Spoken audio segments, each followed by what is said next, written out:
акция, честно говоря, порадовала. Это хорошо, что в республике такие вещи проводят, такие акции.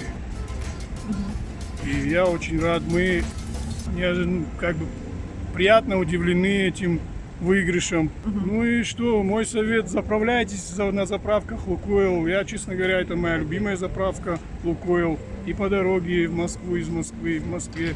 Здесь только на этой заправке заправляюсь.